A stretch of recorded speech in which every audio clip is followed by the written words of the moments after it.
Welcome to Module 7 of the Qlause Internal Auditor course. Modules 1 to 6 walked one audit end-to-end. Program, plan, fieldwork, findings, report, verified closure. This module turns to the person doing all of it, the auditor. The competence model, the personal behaviors that make or break audits. The 2026 editions on digital tools and data literacy, and how auditor competence is evaluated and maintained. It maps to Clause 7 of ISO 19011 and its annex guidance. The usual reminder on method.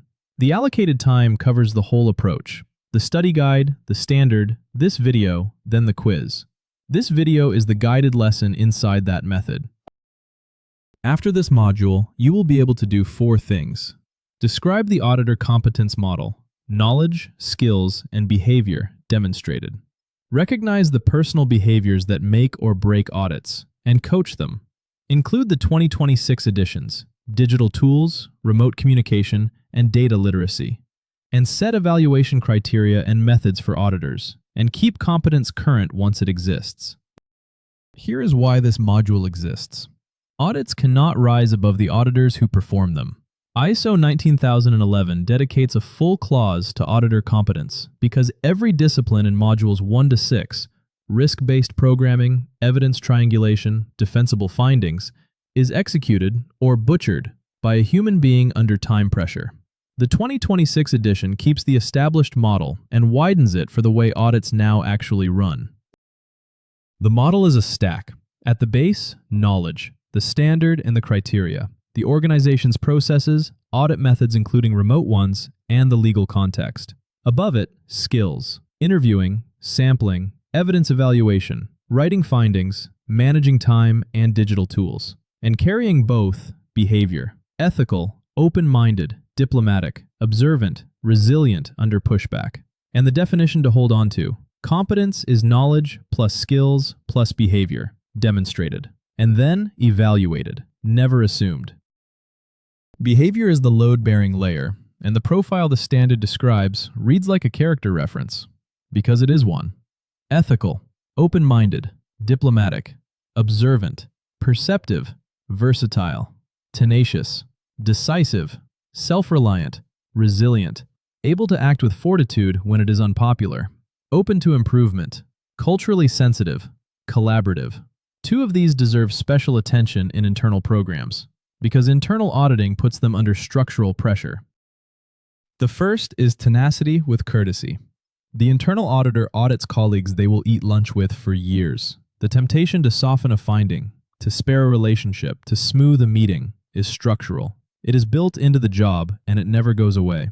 Resisting it politely is a learnable skill, and it is the skill that separates an internal audit program with teeth from one that produces pleasant paperwork. The second is observation. The difference between walking through a workshop and seeing it is trained attention, not talent. The faded label, the bypassed guard, the operator's glance at the supervisor before answering. None of these announce themselves. Auditors who see them have trained themselves to look, and that training is part of competence, which means it can be built, coached, and evaluated like the rest. Knowledge and skills in 2 layers. Generic. Audit principles and methods, program and plan mechanics, evidence evaluation, sampling, reporting. Everything this course is covered. And discipline-specific, the criteria standards. For this series' purposes, ISO 9001. Deep enough to recognize conformity and its absence, and the sector's processes, products, and legal context. Deep enough to know what matters and what merely differs. An auditor who knows the standard but not the sector finds trivia. An auditor who knows the sector but not the standard finds nothing at all. The 2026 editions are practical, and there are 2. First, competence with digital tools and remote methods. Running interviews and system walks by video, directing live data interrogation, and handling digital evidence with appropriate data protection.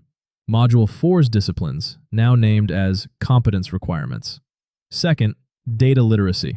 Enough to read a trend chart without being led by it, to question a suspicious average, and to ask for the distribution behind a dashboard. Not statistics mastery, literacy. The ability to not be fooled by the way numbers are presented. Evaluating auditors uses the same evidence discipline auditors apply to everything else, applied to auditors. Define the criteria. What must this program's auditors know, do, and be? Choose methods. Evaluate against them. The workable methods used in combination. Training records and examination results. This course's assessments serve exactly this purpose. Observed audits. A competent evaluator witnesses a real audit and rates it against defined behaviors. This is the single most informative method, and the course's records kit includes the observation checklist. Report review. Do this auditor's findings carry the three-part anatomy? Auditee feedback. Read for signal, discounted for grudges. And interviews. 2 rules complete the evaluation picture. New auditors. Train first, then pair with experienced leads before soloing. Competence is demonstrated in real audits, not certificates alone. And record the evaluation. Auditor evaluation records are Qlause 7.2 evidence for the auditing role itself. The same competence discipline the organization applies to welders and inspectors, applied to the people who audit them. Maintaining competence, because competence decays. Standards revise. 2 revisions in this series alone. Processes change. Remote methods evolve. And unpracticed skills rust. The maintenance set. Continued auditing. The schedule itself keeps auditors current. Refresher training on standard changes. Module 8 is precisely that for ISO 9001-2026. Co-auditing for calibration between auditors, because 2 auditors who grade the same evidence differently are a program consistency problem, not a difference of style. And periodic reevaluation. The program manager owns this loop. The auditor's lens. What will be checked? Certification auditors assess your internal auditor's competence through their artifacts: the program rationale, the plans, the evidence logs, the findings, the verification records. Sloppy findings advertise a competence gap that no certificate on the wall can contradict, and a tidy Qlause 7.2 file for the auditors themselves, criteria, training, evaluation, reevaluation, answers the question before it is asked. The practice note. Run an annual calibration hour. Give all your auditors the same 3 evidence scenarios. Have each one grade the evidence and draft the finding independently. Then compare. The divergence you find, and you will find some, surfaces in a meeting room where it costs nothing. The alternative is that it surfaces in front of auditees over months as inconsistent grading, where it costs the program its credibility. Let us gather the module up. Competence is knowledge plus skills plus behavior demonstrated, and behavior is the load-bearing layer. Internal auditors need trained tenacity with courtesy because the pressure to soften is structural. 2026 adds digital and remote method competence and working data literacy to the expected set. Evaluate auditors by combined methods. The observed audit is the most informative single one. Auditor evaluation records are Qlause 7.2 evidence for the auditing role. And calibrate auditors against each other annually. Grading divergence is a program defect. That is Module 7.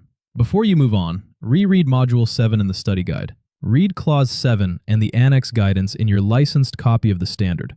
Then take the Module 7 quiz. 10 questions. Pass mark 80%, with a fresh attempt after targeted restudy if you fall short.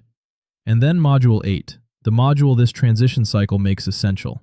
Auditing ISO 9001-2026's new ground. Climate, culture, and ethics, the sharpened risk requirements. What changed, what evidence looks like, and how to audit requirements your checklists have never seen.